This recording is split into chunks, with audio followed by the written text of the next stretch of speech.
Hello world. Okay, I can't sleep. I'm homeless and I'm in this motel. And it's bubbling up to my heart. I can't stop, so I've got to do it.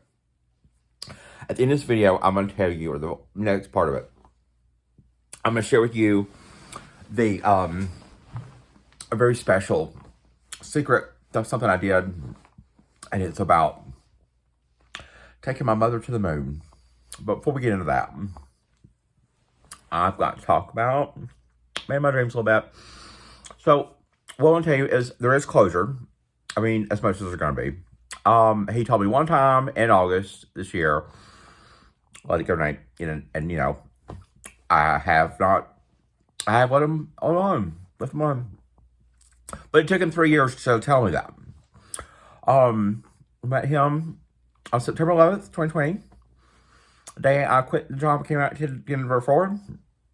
I was never trained for him. It was COVID, and I found out I had HIV, and I quit that job, and he was going to come over, and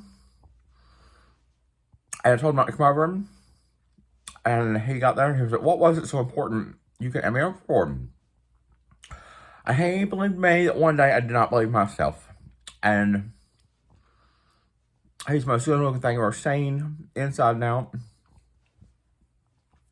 But let's just talk about him and Roger from 101 Dalmatians, because they are just alike. Apparently, I have got a type.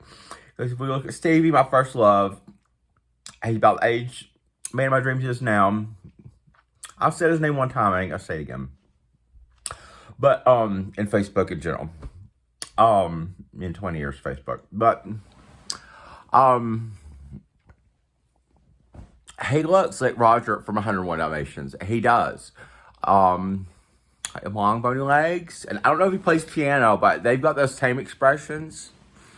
If you look at the clips of Roger on Google Images, I'm like, that's it. That's totally it. And I watched that movie as a kid. And I remember thinking as a kid, I was like, yeah, Roger's kind of a stud. He's a little goofy, but he's hot. Apparently to me, that is my type. You see the smile on my face. You see, like, I'm just talking about it. And you see, oh yeah, Nate's still in love. But I'm in love with everything about that man. That includes the other man he's in love with. That includes everything I know about him. And it's just like, I can get over it when I want to. And you know what? It's still, that man taught me a lot about, like, the best or nothing. Right up that first day when we met, he kind of told me, he was like, don't even deal with whatever the second option is on anything. Salad menu or whatever.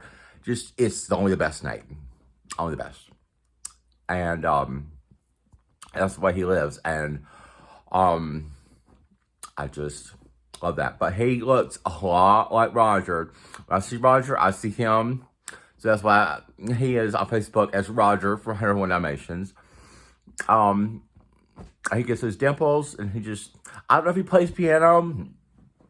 I don't think he does.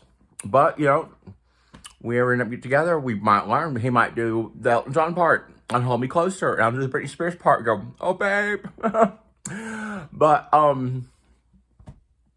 so, yeah, he does. He looks a lot like Roger from 101 Dalmatians. And them nipples, and I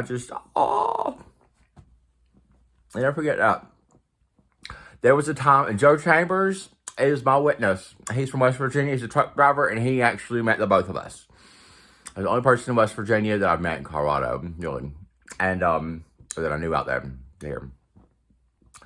And he could tell you the story, if he remembers, which I don't know how he'd forget, but there was a time, man of my dreams came over to meet Joe, and he smiled, and so I just had like a dumb look. Like when that happens, I'm like laser on. And then I smiled, and then he smiled more, and he was just like giggling. He was like, "You just love me so much," and I was like, "I know, I do." And now I'm giggling like Anderson Cooper, because this guy can do that sometimes. Now let me leave you with a much more serious note. I'm going to have to edit the name out because I just care about that. But everything else, I want you to pay attention to, because it's just a story about, I think his relationship with his mother has been strained like mine has been. But, like, this is what you need to know if I die tomorrow. Which is why of 16 times more likely to, and I had no regrets on this. Enjoy.